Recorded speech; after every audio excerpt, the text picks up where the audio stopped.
Hello and welcome to the couch. Today I'm joined with my co-host Ewan Grant once again. And before we get into all the draft stuff, how was your week? It was all right.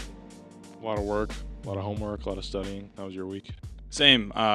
Pretty much. It's just been a lot of catching up on stuff before the end of the year, getting ready for finals, all that fun stuff. But my main, well, actually, there was bike race too, Oh yeah. and that was a lot of fun. I got really sunburned. Yeah, show the sunburn. Really, I'll have to get a picture. You have a picture on your phone? Oh yeah. I have a picture. Just send it to me and I'll put it on there. It was so bad. Yeah, Sunburn it was really bad. There's just a line across my forehead from my hat.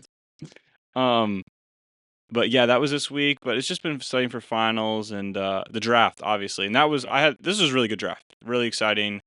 I can't wait to talk about it. The Shadur stuff was literally straight out of the movie Draft Day. Yeah. Shadur is Bo Callahan. Yeah, like literally. But first, I want to talk about as a Bears fan. I want to know your reaction. It's very controversial right now, and then I think we'll just go back and forth because as an Eagles fan, we had a pretty good day. We had a pretty good 3 days. As a Bears fan, seeing the media reaction, seeing people on Twitter, and seeing draft analysts give us, because I've seen a lot that give us an A, like an A- or a B+. You're wrong. You're wrong. Do not delude yourself into thinking that we had an A- draft. This draft was no better than a C+, in my opinion. This draft sucked. This draft, a tight end at 10, Colson Loveland, great player, awesome player. Not what we needed. Not what we needed, and there was much better on the board. Okay. I don't know about all that. I really don't. Just keep going because I think we'll get into it. 39, I like that pick. Luther Burden at 39, I love that pick. Great pick. But we have 39 and 41. You've taken Colson Loveland at 10. You've taken Luther Burden at 39. 2 receiving threats. Cool. One of them, tight end. Don't like the pick. Like the player. Don't like the pick. So now 41, I'm thinking, okay, right? We've taken 2 offensive weapons. Surely we go defensive line here because Mike Green had fallen. I know he has his off-field issues. And Donovan Ezeraku had fallen. Both premier pass rushers in this draft. And you traded back with the Bills, who then I believe took TJ Sanders to 54 and 62. We missed out on both Donovan Ezeraku and Mike Green for Shamar Turner, who could be a good D tackle, and Ozzie Trapilo, who is going to be a good depth piece at offensive line.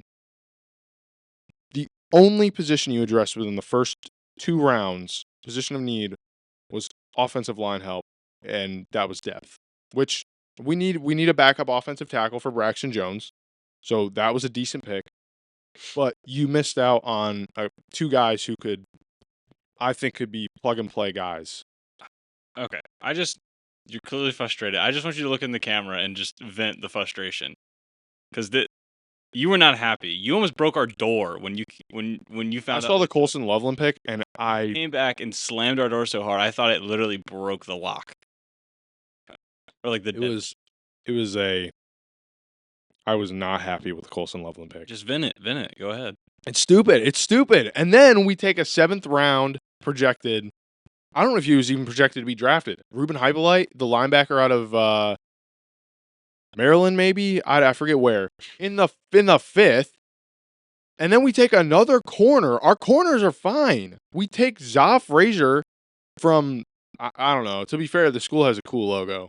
It does have a really sick logo. It has a cool logo. It does. But, you still have, I'm fairly certain Antoine Powell-Ryland, who the Eagles drafted, and Braden Swinson were both on the board there. And you go corner, when corner is one of our best positions on defense. The running back out of Rutgers, I watched some of his tape. We took him in the 2nd or the 7th. Kyle Monangai. I like some of his tape. But this draft was just terrible. It was terrible.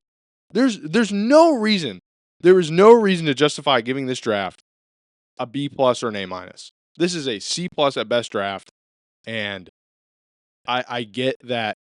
I get that Ben Johnson wants his pieces for the offense, and Dennis Allen wants his pieces for the defense, but it's just like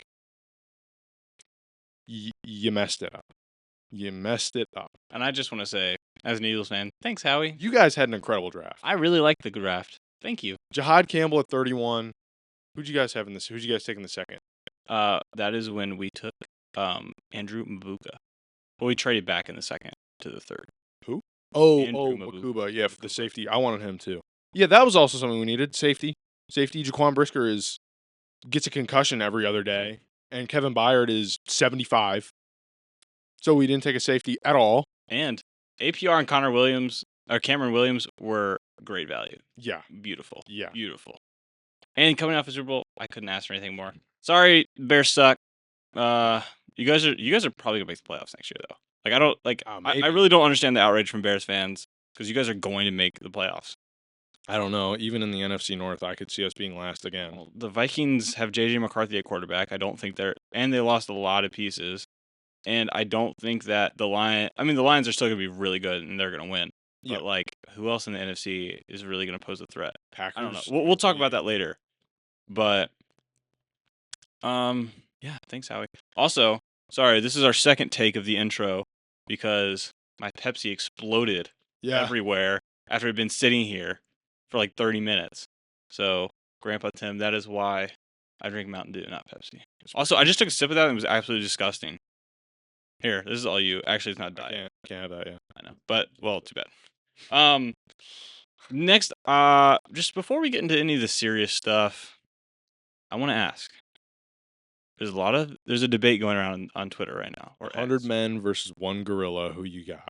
And I think, I don't want to talk about that question. I want to talk about, you get 5 current NFL players. Because I think, like, realistically, I don't think they're going to win this situation. But what is the team that gives you the best chance at winning? Mm-hmm. We asked ChatGPT earlier, and it said that the gorilla wins 95% of the time in the normal argument, in the normal one gorilla versus 100 men. I think 95% chance. 95% of the time, the gorilla wins. But that's still 5%. So I want to know. Sorry, so what I'm unclear with this challenge is, because I've seen it all over TikTok and Instagram, is this 100 1v1s or 100 all at once? There's a few different questions. 100. Because 100 all at once? All at once is mostly a thing. But the thing is, there's literally not enough space around the gorilla for 100 people to attack it at once. It can't. At most, it can take like 20 attacks at once. I think, and then everyone else can just kind of force it in. I think if it's 100 at once, the gorilla loses 99% of the time. A gorilla can literally break a human bone in one punch with ease. Well, I mean, also, you throw 1,800 pounds. Yeah, 100 humans? 100. So it can pick up one human, throw them into the other human. Yeah, but like you said, there's 20 at once. There's 20 at once at any given moment. You can literally do the Donkey Kong thing and just like spin around and like no way. No, 100 gorillas are so much stronger than 100 humans are kicking the shit out of one gorilla. They can't physically all attack at the same time. It's just not possible. Well, they can smother it. You just jump on top of it until because then you're inhibiting all the other humans trying to. Also, it's gonna hurt to punch the gorilla. You're gonna break your hands. Hey, the gorilla's gonna hurt to punch me.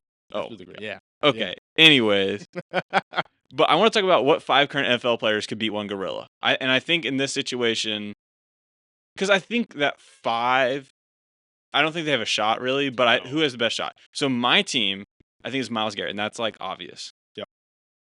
I'm looking at your team and I'm like, what the fuck is going on? But okay. But anyways, I got Myles Garrett at my 1. There's no explanation there. Okay. Then I have Quentin Nelson, 35 reps of bench press at the combine, and he's a big man. Yeah. He's a big man. Yeah. Okay. We need some weight on there. We need some strength. I think that's important. Like the grip strength.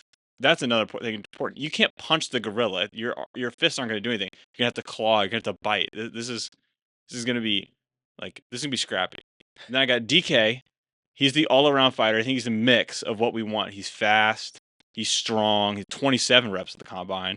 And he's never going to stop beating somebody's ass.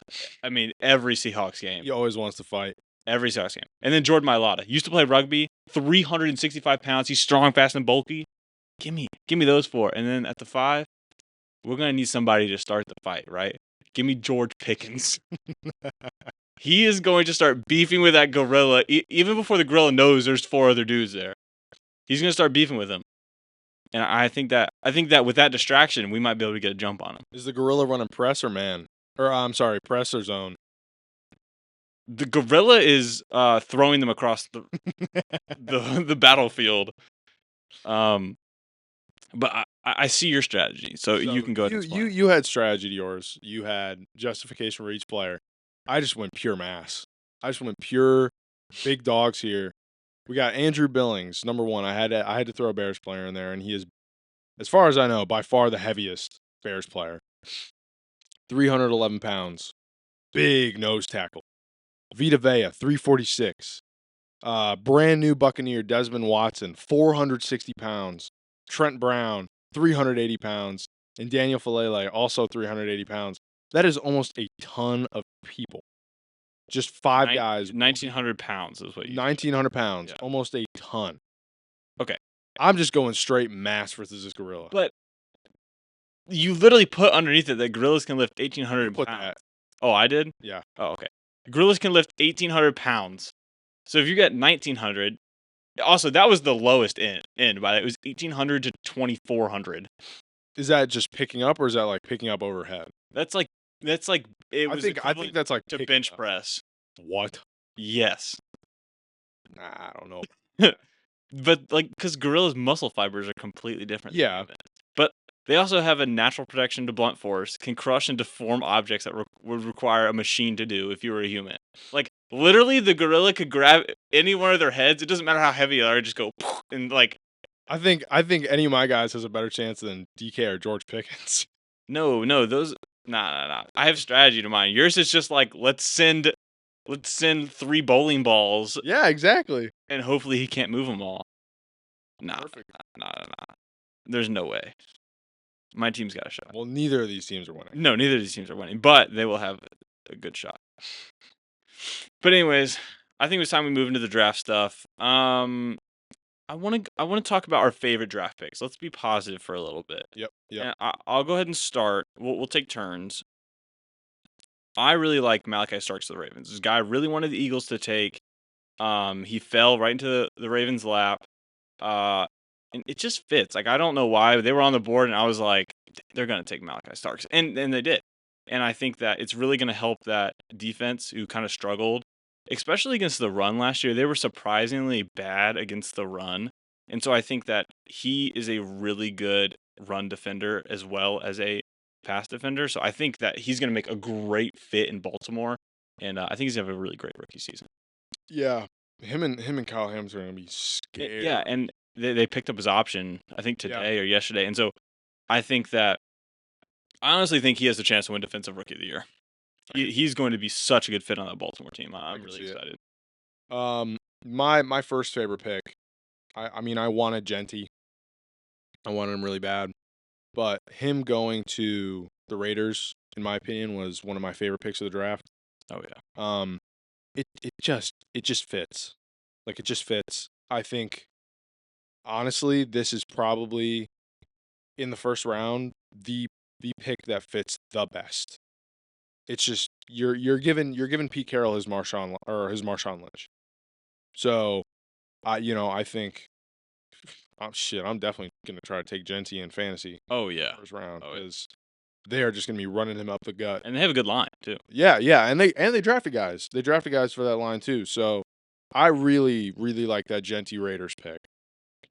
Yeah, I like that too. But if we're gonna focus on the O line and that a little bit, I want to talk about Gray Zabel to the Seahawks. I thought a struggling O line in the Seahawks. I mean, their center literally retired in the middle of the year last year, and I thought that being able to get arguably the best tackle in the second half of that late round. I think if I'm narrowing it down to the second half of the first round, it's definitely Gray Zabel. Yeah. But they get a future star to help anchor that line, and I think that you can literally put him at any position on that. I was just about to say he's really versatile. He's versatile. He showed out at the senior day, and so I think he might have been a top 3 tackle in this draft, honestly. Yeah. And I think that Sam Darnold is a relief right now because I think going into the season, looking at that line, you're a little scared. But you have a little bit of support now. I think they're going to be able to be competitive with their division. Yep. This one's obviously a little biased, but Burden to the Bears. Luther Burden at 39 of the Bears. I thought he was going to go at least late first round. He's an amazing receiving threat. Like I said, really the only pick from our draft that I really, really liked. And, he just another weapon for Caleb Williams. I just like that one a lot. Obviously, he's a Bears fan. So that's just, Yeah. And going off that, another wide receiver I really liked actually went undrafted. Nick Nash to the Falcons. I thought that's a great fit. I was hoping the Eagles could pick him up because we didn't take a wide receiver. And we're not picking up Jahan Dotson's fifth-year option. So, but I thought that Nick Nash, the NCAA's leading receiver, he did play in a weak division at San Jose State. But I think that even if you're playing in a weak division, the production still matters, and he produced so well. He led college football in receiving yards. He was an All-American and literally the college Triple Crown winner. Yeah. And so I think he can still produce in the NFL level, and I think that even if he's not even playing offense, he could be a good threat on return team. So I think that Nick Nash is a great fit for the Falcons, especially with they need to get Penix a few more. They want to get at him as many weapons as possible. Yeah. So I really like that little fit right there. Yeah. I really, really liked Donovan Ezraku to the Cowboys. I think for the first time in a while, the Cowboys really nailed their draft. I like all their picks. Mm-hmm. But I really like Ezraku. He fell to whatever that would have been, like 43 or 44, I think. Yeah, 44. Sorry. He fell to pick number 44.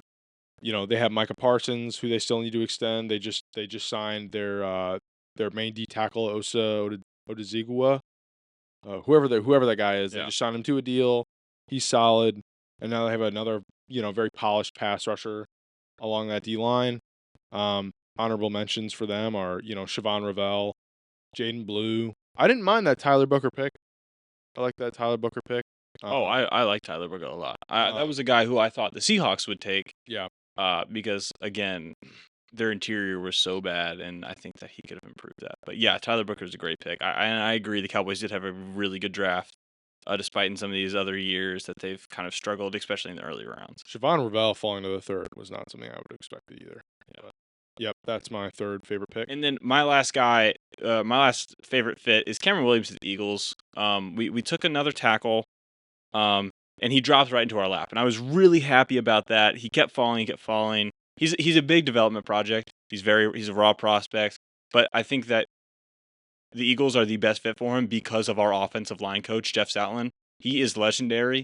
He can literally make any offensive line player look like an all-pro, or at least look like they have no weaknesses.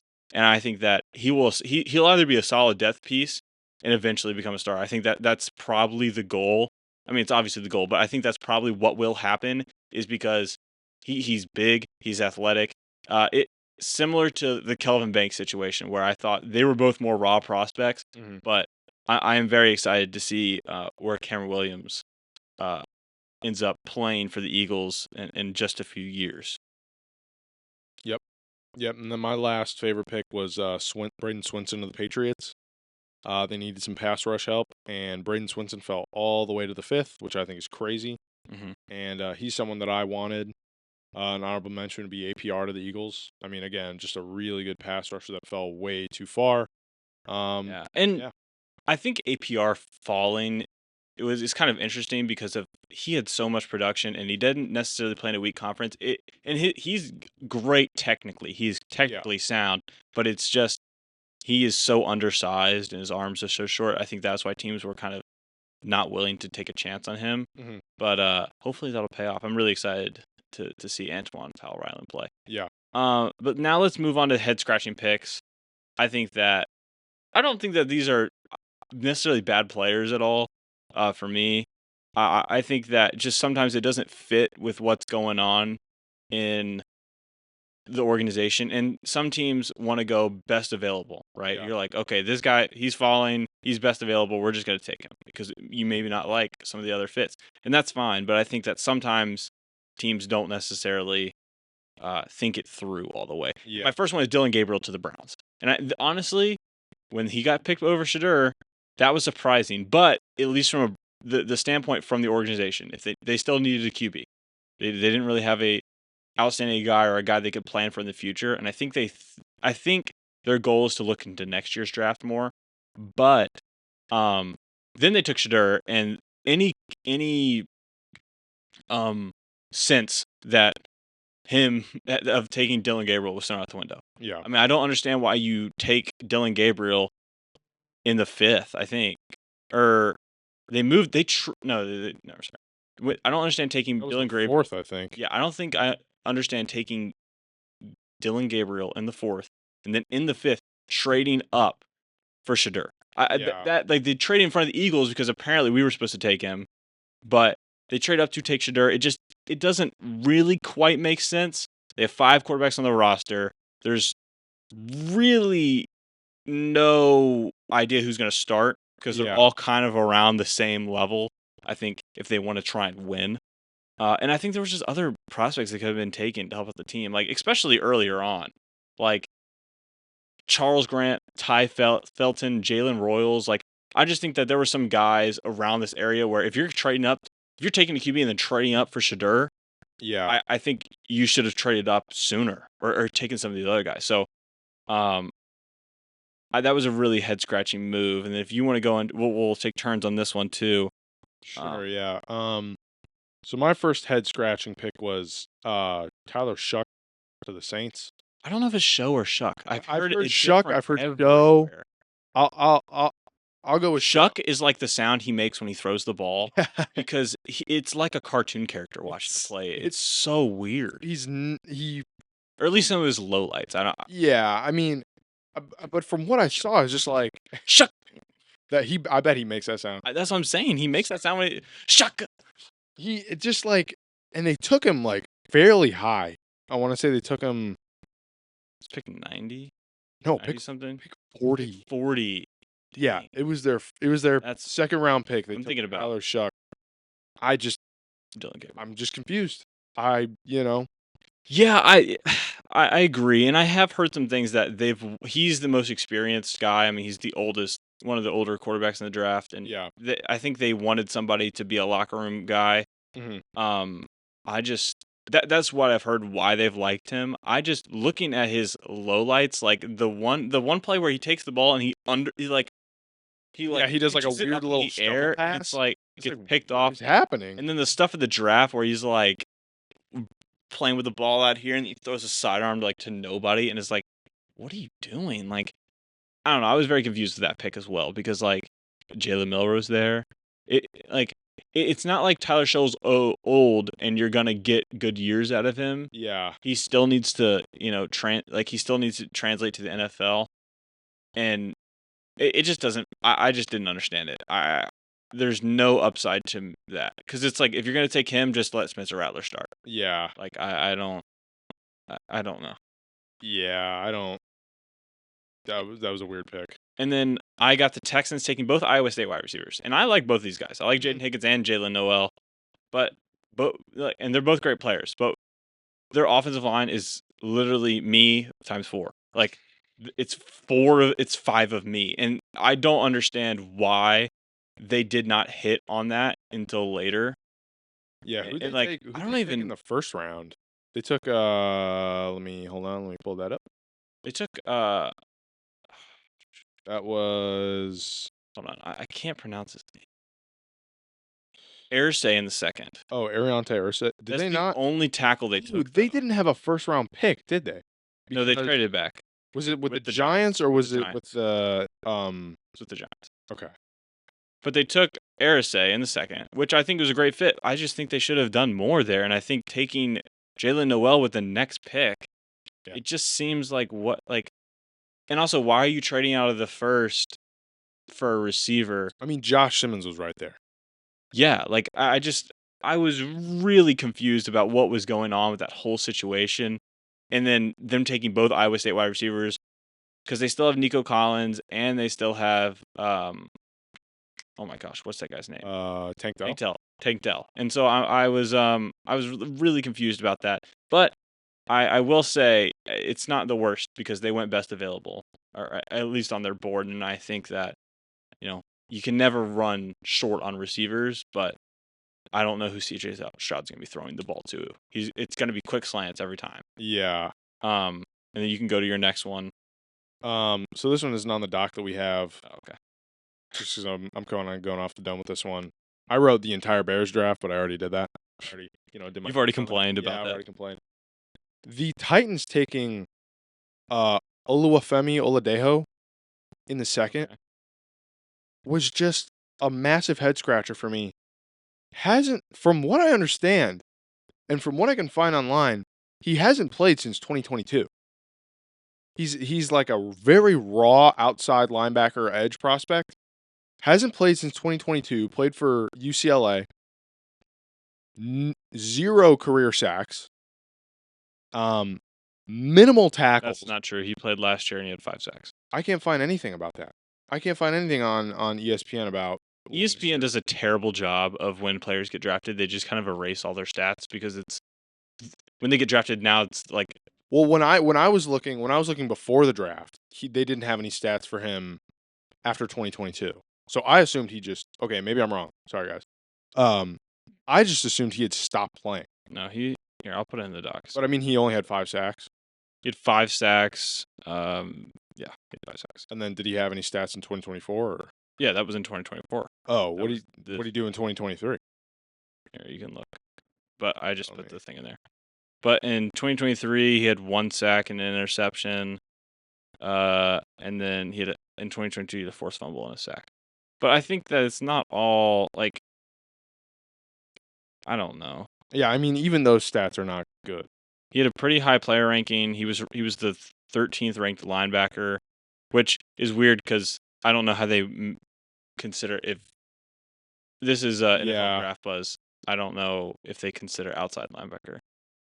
Yeah, but even after he's not really an outside linebacker. Even after hearing the stats, I'm still not a fan. Only 4.5 career sacks. No, he had 5 last year. What are you looking at? It says right here 4.5 at the top.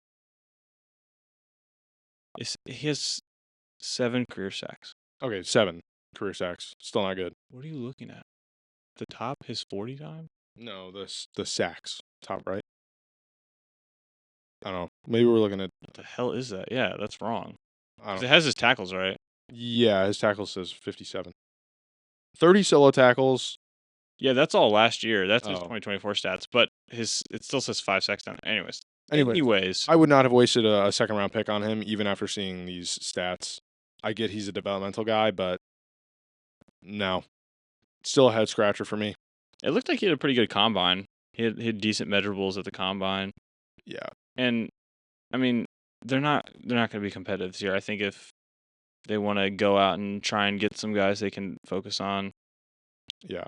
Well, speaking of potentially good athletes with terrible stats. Yeah, speaking of that, Shamar Stewart to the Bengals is my last guy.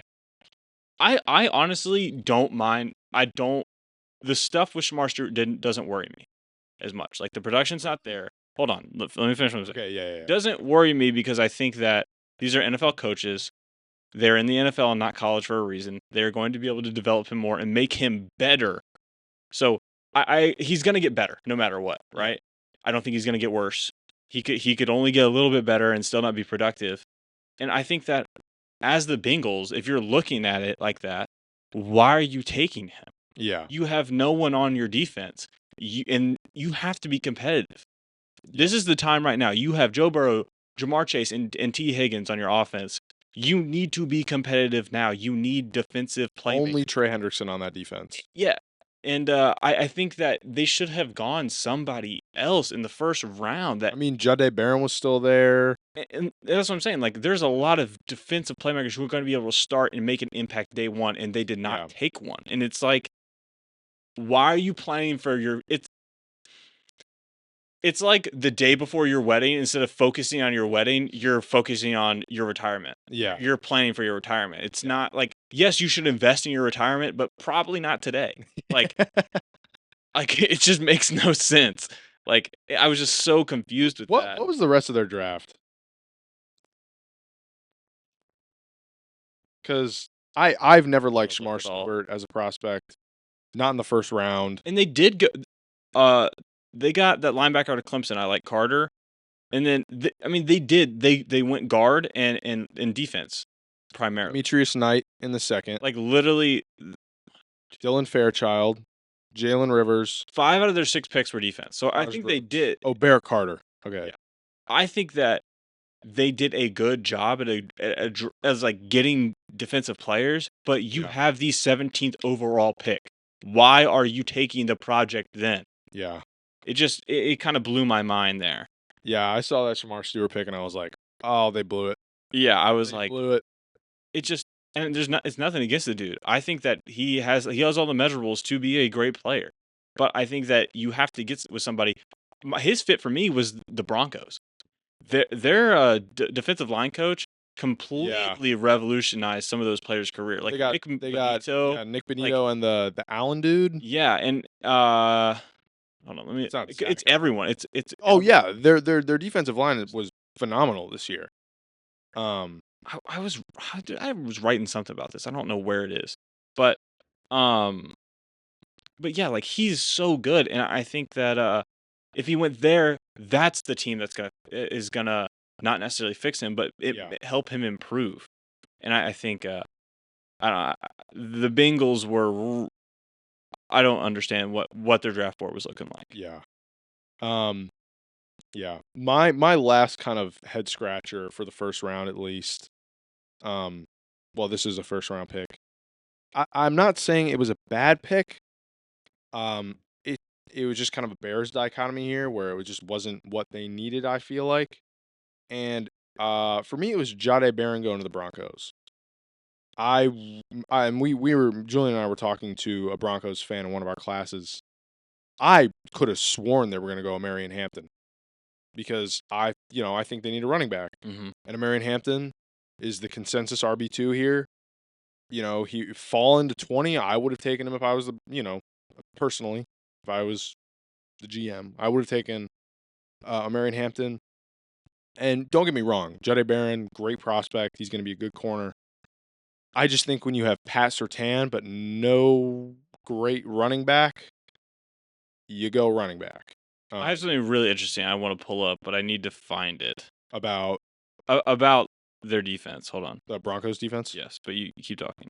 Yeah, but I was just a little confused why they went Barron instead of getting Bo Nix, a best buddy in the backfield, because that's one of the best things you can do for a young quarterback to develop is get him a good running back that can extend drives just by punching up the middle.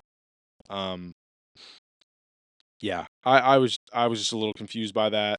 Again, good player, just where was I? Where was this? Okay. Anyways, I was looking at something when I made the post on TikTok with Kamari Lassiter, and it was talking about how much yards they gave up and stuff like that. And Riley Moss was near like the top somewhere. Like really, like their he didn't corner give up anything. No, like he gave up a lot. Yeah, he gave. Oh, okay. And so their secondary is not good. Their secondary is not good. They have Pat Surtain. Who do they have at safety? Huh? Who do they have at safety? Let's see.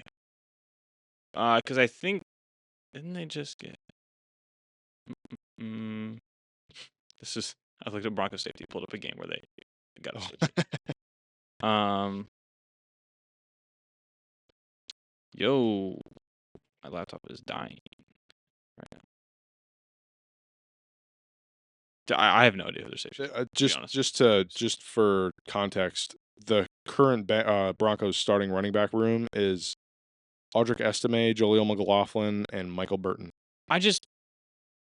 The Marion Hampton stuff, I didn't really envision him with the Broncos. I envisioned a running back. I mean, it could have been him. I envisioned a running back later, which is what they did with RJ Harvey. Mm-hmm. But like, Marion Hampton fit more with the Chargers than the Steelers to me. And I think that their defense is the one thing like thriving them right now. Bo Nix is still trying to get a hold of things, and it would have been helpful to get him a weapon. Mhm. But I think that getting RJ Harvey later, like it's just such a deep running back class. Let's go in the corners. It's so short, you might as well go corner now. Or even go like Matthew Golden here, or Luther Burden. Yeah, Another receiver maybe. lineup with Cortland Sutton But or tight end, they don't have a very good. their safeties are PJ Locke and Brandon Jones. That's why you don't.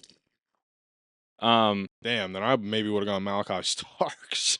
If you're going secondary. But that's what I'm saying. Like, I didn't hate the Jahdae Barron pick because they need corners. Their secondary is terrible. So like, I like the Jahdae Barron pick for them. I don't necessarily agree with that. I just would have envisioned them going running back here, just taking a Marion Hampton, but yeah. And then let's go ahead and talk about this. This will be fun. Who's going to start for the Browns? We touched on it a little bit earlier when we were talking about Dylan Gabriel, but who is going to start? No outlets have reported a decision from the Browns. They got 5 QBs on the roster. And I want to know, who do you think one should start and who do you think will start? For me, my answers are the same. I think Kenny Pickett's going to start, and I think he should start. He's 15-10 in his career. They did decline his 5th-year option. Mhm. I think you're not like, he's not going to be your guy, right? Yeah. And let's say you go out there and play him. I think you win the most amount of games with Kenny Pickett out there. Because the options are Kenny Pickett, Joe Flacco, Dylan Gabriel, Shedeur Sanders, and then Watson. But everywhere I've seen Watson is not going to play because of his Achilles. Yeah. So you've really got the option of 4 with Kenny Pickett, Joe Flacco, Dylan Gabriel, Shedeur Sanders. I don't think you want to throw either of these rookies into the situation. They really don't have any receiving threats besides Jerry Jeudy, who had a great season, but they don't. Yeah. And then they drafted Harold Fenton and David Njoku. They took a running back as well. Like, I guess they have some sort of weapons, but the wide receivers aren't there. And Yeah. I think the O-line still needs to be cleaned up a little bit. Did they draft any notable O linemen, or was it all just? Let's look, because this is the thing. Like, there's so many players in the draft. Like, I'm like, oh yeah, I watched every minute of the draft. I'm like, who did they take in the 7th? I'm like, I don't know. I looked up their roster. Anyways, no O lineman. yeah, and I don't think their O-line is bad, but it's definitely not perfect. No. Yo, do you want to load? But yeah, I think that Kenny Pickett's going to give him the most amount of wins, and there's no reason to get Sanders and Gabriel, like, have their confidence ruined. Mhm. You don't want to just throw them into the fire. That's not always good. And so I think that they have 1 year of Kenny Pickett. This is like the gap year. Just take your gap year. Yeah. Just take the gap year, get ready for next season. And I don't think they really plan on being competitive necessarily. I don't think they are like, yeah, we're going to make the playoffs. So I think they might as well get Pickett there. And then if Pickett plays well, maybe you keep Pickett around. Yeah. Or at least sign him and try and trade him. You could tag and trade. And then I think it's in the best interest of Pickett too, because it's either, if he plays well, he might be able to go somewhere else. I don't think they play Flacco. I think you saw a lot of holes in the game with the Colts last year, and I just don't think that you're going to get what you had with Jameis Winston last year. You're going to get somebody who's going to bomb it 40 times a game and just cause havoc. So I think that they'll try and go Pickett, see what they have with their offense, Mhm. and then maybe later in the season they get a few starts when they're out of contention. Yeah, I think Pickett will end up being the starter. I think the chances that Flacco are the starter are higher than you think, just because he knows the system. So, I think it is more likely that Pickett's going to be their day 1 starter. But I wouldn't rule out Joe Flacco unless Yeah. they just kind of want to have Joe Flacco in there as the vet for Dylan Gabriel and Shedeur. And I think that's what they want. Yeah. Because I don't see the reason for trading for Kenny Pickett and then not having him start. Yeah. Well, I mean, I also don't see the option or the logic in drafting Dylan Gabriel and Shedeur. But Yeah, I mean, this is kind of a joke at this point, but what if they just have a bullpen of QBs and just go out there? It would be interesting. I don't know if that's ever really been done, but It's just the Browns Um, football organization doing what they always do, and yeah. that's And I think out of the four, Sanders is the best, at least with probably. upside. Yeah. But I think there's no like a guy who got sacked so much in college and was so eager to escape the pocket. Like I don't think you just throw him into this. I think you Yeah. want to give him confidence behind his O line and in his receivers. Yeah. So, and then the last thing we got today, we got way too early playoff predictions. Did you do this? I don't know. Okay, that's fine. You can just give me thoughts on mine or Okay. make it up on yourself. But I want to, the draft, it's a fun time. It's the end of the league year in my eyes. Let's go and predict what's going on next year. And I honestly think that I have a good amount of chaos. That it might be pretty accurate. So with the 1 seed in the NFC East, I have the Eagles. In the 2nd seed, I have the Lions. The 3rd seed, I have the Rams. And the 4th seed, I have the Panthers. Now, these are the division winners. I think each team is easily the best in their division. I think the only one that is arguable is the Panthers. But I think what they've done at the end of last year and going through the draft, I'm really excited to see this Panthers team. And I don't think the Falcons are as competitive. They've lost key guys. Their Yep. secondary didn't play well last year. I don't think the Buccaneers are as competitive next year. And I don't think that the Saints are competitive at all. So I think it's really between the Panthers and the Bucs. But I really don't even know if the Bucs will make the playoffs. Yeah, I I mean, think playing the Panthers twice a year, those are two flip a coin games. So, and now with how well Bryce was playing and how well the O-line was playing, and now you've got some more weapons for him, I like the Panthers at 4. And then I got the Bears at 5 because I do think the Bears are going to be good. You've improved every thing throughout the offseason. I think the draft, while not perfect, was still good. Mhm. And I still think that you end up beating the Packers, who I have at the 6th seed. I think the Packers take a kind of step back in this next season. I think you saw them regress all last season.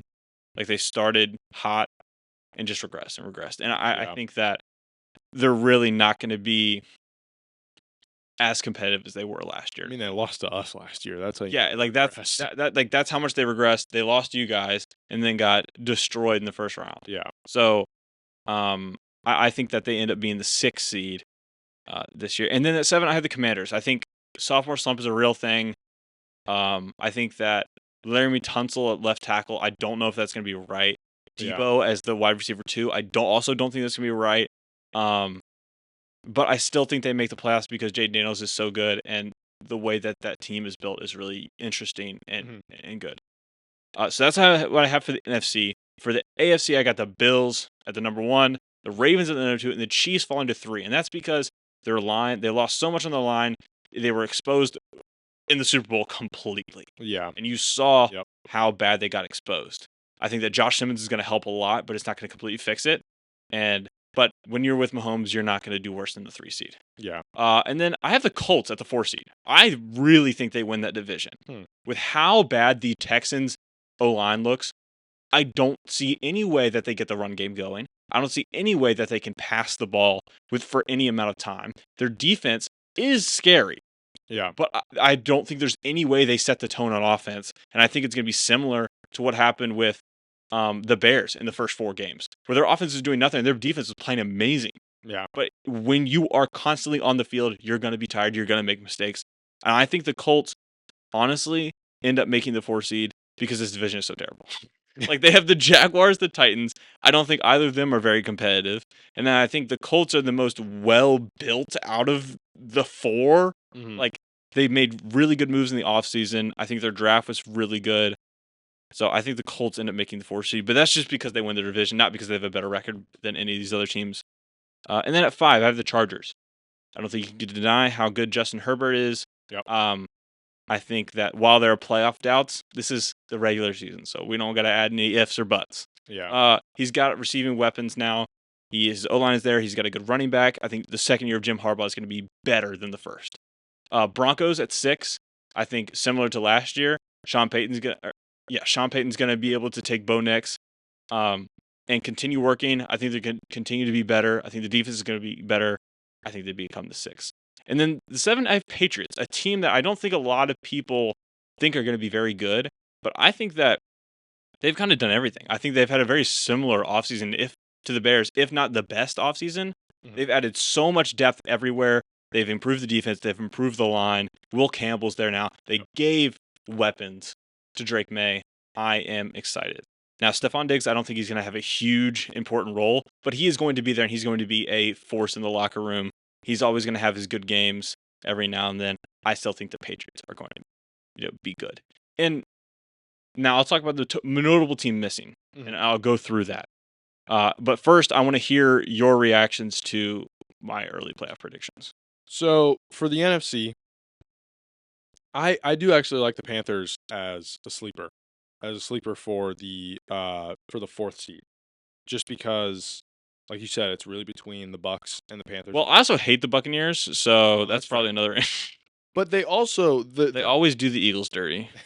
their biggest issue was defense this last year. Mhm. Their defense was historically bad. Yeah. And But they hit on it in the draft. I know. That's what I'm saying. Is first of all, they drafted T-Mac Mhm. for Bryce Young, and then they go back-to-back edge picks with Nick Scorton and Princely Umanmielen, who, by the way, was still on the board. Ryan, you guys on a first name basis? um, It was just 2 years ago that you were like crying tears of joy because you stole the Panthers. I know the that was first- great, but that draft was all their terrible. picks. But yeah, I mean, they took and they got Lathan Ransom, who I think is going to be a pretty good safety. So they really just overhauled this Jimmy defense. Horn too. That's another good pick. Yeah, that Jimmy Horn pick. I didn't. Good. But anyway, So I mean, Derek Brown comes back. Him, Nick Scorton, Princely Umanmielen. That is going to be a scary front four. And now you're adding Lathan Ransom back to that secondary with now a freshly extended J.C. Horn, who may either do really well or really bad. It seems to be no in between for corners when they get extended. They either fall off the face of the earth or they get really, really good. So we'll see how that works. But I like them. I like them against the Buccaneers. I will say, so you make a good point about the Colts defense, but I just don't have the trust in Anthony Richardson, and I don't have the I don't trust. think he's their starter. I don't. You think it'll be Daniel Jones? I don't even know if it's Daniel Jones. I don't know if it's Will Howard. I don't know who is going to be starting quarterback for this. I don't trust the quarterback, and I don't trust that offensive line because they lost Ryan Kelly and Will Fries. Yeah, they lost two of their foundational guys on that offensive line on the interior. Their tackles aren't anything notable, and like you had said, there are teams in Jags defensive line isn't great, but it's not bad. Like Eric Armstead, Josh Hines Allen. Who did they add in the? Let me see if they drafted any. I understand that they lost a lot of guys. I think every team in this division is stretched for talent. Yeah. But we're just 2 years removed where they missed the playoffs because somebody dropped the ball. The Travis Hunter, they headed Travis Hunter, who, I mean, really? Yeah.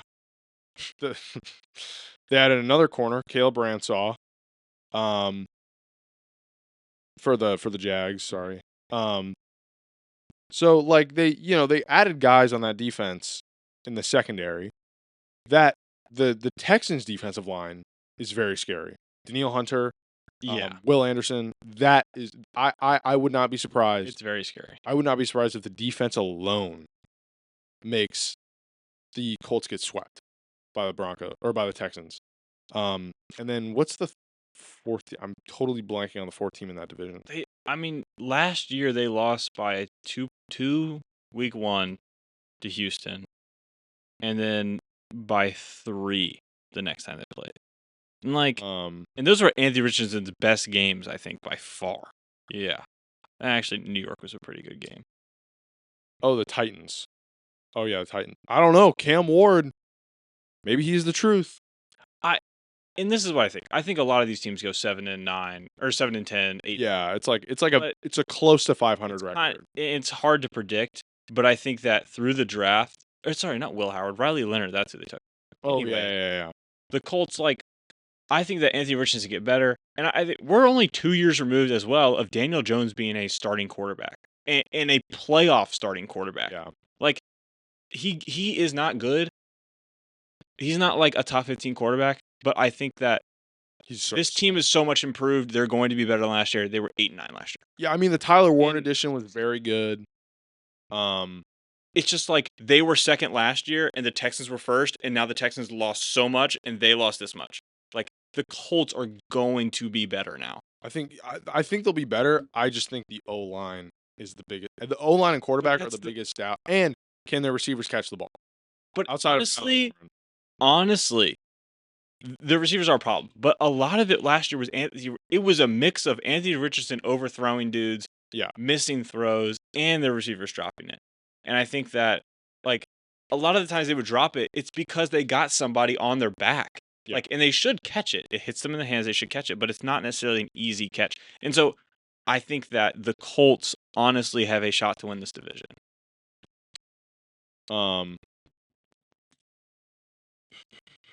Let me. Because the teams, while you're doing whatever, the notable teams that have missing are the Bengals.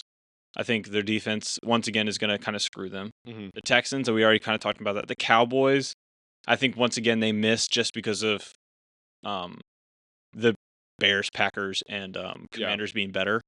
The Vikings, I think, rookie or not essentially a rookie QB starting. Yeah. I just don't know how that works out. The Bucks, I don't like the Bucks. I mean, but realistically, I just don't think that they do it again. They had one of the Baker Mayfield, one of the highest interceptable passes rate. Yeah. I think Chris Godwin and Mike Evans are getting older. It's just Hey, you got a Mecca Egbuka now though. they do have him, but that's the thing. Their defense also isn't really good. I think a sleeper for one of these later seeds in the AFC, and I don't know, I might sound crazy for saying this, but the Raiders. I mean that division is tough. I will give you that, but Yeah. their defense is very good. Mm-hmm. Now they have Geno Smith. They drafted a whole bunch of O-line, not to mention Ashton Genty. I wouldn't be shocked if they overtook the Broncos or the Chargers. No, I wouldn't be shocked either. I think they were my team that was just off here. Mhm. And I think that the Raiders have put so much together this year. It's kind of hard to predict what's going to happen. Yeah. But I mean, you're right. They're going to be a force. And honestly, yeah, I could see them overtaking the Broncos and honestly, maybe they'll sweep the Chiefs too. I mean, the Raiders seem to be the Chiefs' kryptonite. And honestly, looking at it, it's a 50-50 shot if I would take the Broncos or the Raiders. Yeah. But I'm also having the Steelers off, a team that made it last year. I just don't think with no one or Aaron Rodgers they're going to make at QB they're going to make the playoffs. Yeah. And then also the 49ers, I don't think they end up making any. Who did they draft a quarter? Who did the Steelers draft a quarterback? Did they draft the quarterback? Draft a quarterback? Well, they might not have. I don't think they did. I don't believe they did. Oh, it's got to be Aaron Rodgers on, right? Oh no, Will Howard. That's who took Will Howard. Oh, okay, honestly, yeah. Bro, Will Howard a dog. Oh bro. man, they took Jack Sawyer too. I wanted him. That's that's a sleeper pick. I like that pick. Nah. Him behind T.J. Watt and Alex Highsmith. Whee! All right. Well, yeah, I think we're pretty much done with talking about this. I mean, it's so early and we don't know what's going to go on. But hey, we should just do right now. We should just do a mock draft. A mock draft? Yeah, way too early. Draft. All Ryan Williams, number 1 overall. Number 2 overall, Julian Shelnut. Yeah, did he not tell you guys? Yeah, he's going up. Yeah, we're reviving the University of Evansville football team. That's why I got the shirt on. Yeah, I didn't even notice. I can only throw the ball 25 yards. So we're gonna run the Veer. What is that? What is that movie? That football movie? I don't know. Gridiron Gang. All right, dog. The one thing I wanted to say, the Eagles running back that we got, he was undrafted free agent, Shunderick Powell. Bro, he can leg squat 425 pounds. What? Like a lunge or like Like a a lunge. Bulgarian split squat? I think it's like that. The Bulgarian split squat. Where you have 1 foot up on a bench? That's absurd. Yeah, he can do 425. And he also averaged 121 yards Holy per game. hell! What team was he on? Oh my gosh, I don't want to get the team wrong, so I'm gonna look it up.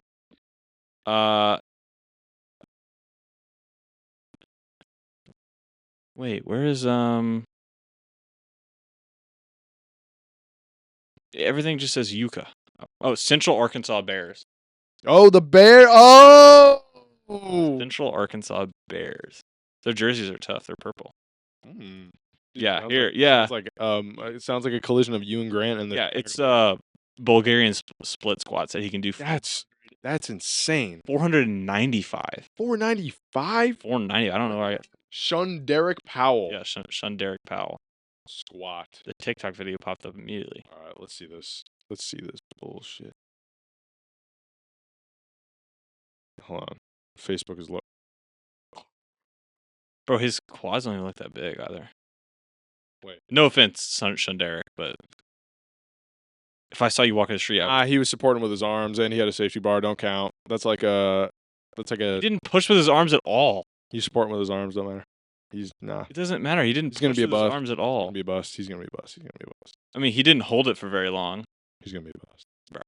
That's still insane that he could. No, that is ridiculous. absurdly impressive. Jeez. Anyways, He'll start as quarterback, and you'll just use him for tush push. no, Jalen Hurts needs to maintain his fantasy value, please. No, apparently, no, because the tush push is going to be banned. No, President Trump said. Shout out Green Bay. Did you see that when the Eagles visited the White House? I was watching the thing and. Him and Saquon are besties, right? Yeah, Trump and Saquon are besties, and well, what's hilarious about that is he did the thing that probably hurt Saquon the most, and he endorsed the tush push. He was like, "The tush push, I love that play," and I'm like, greatest move in football. And then he started talking about something else, and I was like, "Dude, what are you talking about?" We're gonna turn Philly into an urban paradise. Oh my gosh.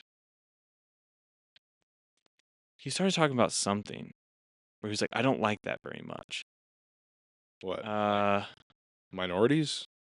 I don't think he doesn't openly say that. Trump. Wow. What? Trump. BT Grant will like that one. Eagles. I know I'll get a laugh out of BT Grant for that one. He got his own jersey too.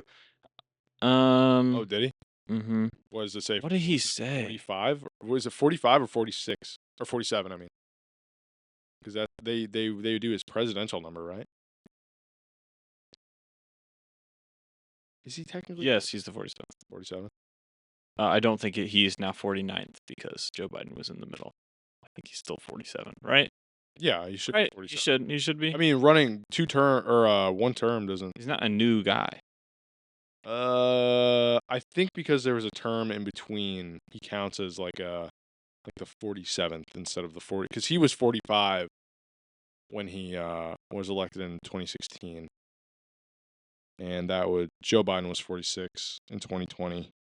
Oh, dude! Honestly, this speech was low-key hilarious because he was like, "I was with the Giants and the head coach and some people. I said, do anything you have to do, but lose Saquon. They lost Saquon." And I was like, "That's so fake." And he started like, lost Saquon. I didn't understand the speech. I've never watched a different one of the teams, but like he was just kind of like recapping what happened during the season, and I was just like, we're here for way too long. President Trump knows ball. Next guest, he was like reading off the thing, like, and then Saquon jumped backwards over a guy, and I was just like, what are we like? Yo, the only people tuning into this watch this long. He just watched like top 10 Eagles plays from 2024, and was like, "This is gonna be the greatest speech of all time." Yo, we should get him on the couch. We should, yeah. President Trump. Do you think Trump will come on? No. Yeah. I think he even knows what Evansville, Indiana is. No. Evansville, Indiana, the greatest the worst air quality city in the United States? Dang it! What was he saying? I'm about to lose my mind. Yeah, he started saying something. He was like, he kept saying that the tush push is exciting. He likes that play. Huh. And I was like, that really doesn't seem. I feel I like was like, that's not true. It's not necessarily exciting. I was just about to say the tush But- push feels like one of the most boring plays in the NFL. Like But, it's an effective The play. next executive order is that he's going to prevent the NFL from banning the tush push. Good You Lord. see, he's running for Pope too. Jeez. Wow. I have no comments on that. I'm not Catholic, so neither do I.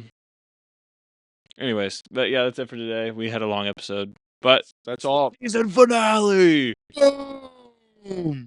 I wish our Did sound. you see that there was a rumor that Big AJ died? I did see that. I saw that. And I was like, no way, right? Yeah, and I I was like- legitimately like But looked there it was up. nothing about it. And then like a week later, he came out and was like, "Yo, I'm not dead. Yeah, We were just in Disneyland." I didn't see that, but I was like, I saw the rumor and I was like, there's no way the Costco guy died, I right? was like, it would be getting way more attention then. Yeah, I saw like the rest in peace Big AJ, and I was like, Just like- what? Yeah. But anyways, shout out Big AJ. Shout out Big AJ. BT Grant. Shout out Grandpa Tim. Shout out Donald Trump. Please come on the podcast. Not because we like you politically, but maybe you know ball. Do you know he ball? does not know ball. Tim Walsh know ball though. Tim Wall. Tim He Wall. likes Nas Reed. He knows ball. Oh hell yeah! You know Nas He knows Reed. Reed. We will. If I ever have a podcast that's my job, I will never have a presidential candidate on there. It's just, I will never do that. Hey, you should do it if you really don't want him to win the presidency, because that feels like the downfall of a lot of presidents is like going on a podcast and they're just like say something dumb. Although I guess it worked for Trump, kind of. Yeah, I mean, he went on Joe Rogan. And I was just yeah, about to say, Joe he Rogan went was on like, "What are you Joe talking about?" And he was like, "I don't know." Or like JD Vance went on, was like, what did he say? He was I like, I love smoking weed. yeah, I love that like the more conservative guys always go on like podcasts. Yeah. Then like the more like left leaning people always go on like Twitch streams. I was just about to I say was like AOC's playing Among Us, and you're like, or like- Tim Walls versus AOC "See and Madden. Yeah, it's She like, what is quote unquote ran the pick six. She play. ran the pick six play. Oh god. It's such like the conservatives have become like the bro culture. It's like, Yeah, a little go on bit. Joe Rogan, dude. Yeah, and see that's whatever. I don't want to get into this. But How did we get here? I just think it's really funny because I think that all of them should just go on Twitch and they should all play Among Us together. Yeah. And I think that should be like, instead of like any debates, like I don't care what you're gonna do about like climate change. Like, yeah. Who's the imposter? No, who's the imposter? That's the real question that needs to be in. AOC, clearly vote her out. Clearly the imposter. Oh, that would be Saw her in the vents. I'm the engineer. Like, JD Vance is like, where's the nearest couch? we are never inviting JD Vance on the couch. JD Vance out here. We are not allowing JD Vance to go on the couch. That will never happen. Oh, Lord, oh, he's gonna. Oh, he cannot hear about that's hilarious. this. Guys, whatever you do not share this video with JD Vance. Oh, that's hilarious. All right, we're done. I can't. All right. Well, thank you all for listening. I will see you next semester. Until next time, fellas. Until next time, Grant and all the fans. fellas and ladies. And ladies, sorry. The 98% of the couch's listeners are women. That's don't- not true. I have no real number, but out of the 3 people that listen, my mom is one of them. Okay, so at Maybe. least 33%. Unless At least the 30. mystery person between your mom and my dad. That Well, mystery. that's my dog. My mom puts on the podcast for my dog. Oh, My okay. dog gets like stressed out when we Dog's leave. cool, right? Yeah. So Okay, so 66%. technically, yeah. Well, I mean, your mom. This counts as 2, though, right? Yeah. Okay. It really should count as So well. maybe like So- 50% if you're counting the dog. Yeah. as So well. yeah, 50%. Yeah, 50% of audience. So is female. potentially 75% of the audience is female because of this mystery third person. So, I mean, hey. We'll have to find out. Tell us your name, address, and Tell us your address and social security number below. yeah, random person. Don't do that. Don't do Random that. third Don't do person. that. Or do that. Don't Oh. do that. Don't do that. I'm gonna sign you up for the military. This podcast is produced by Student Media. Student Media is a student organization at the University of Evansville. Student Media produces the Crescent magazine published online and in print 3 times a semester. Student Media produces several podcasts and utilizes design, photography, video, and sound towards experimental and academic learning in journalistic endeavors and engaging storytelling. Student Media elevates the voice of the student body and connects the campus and community to important information and points of view.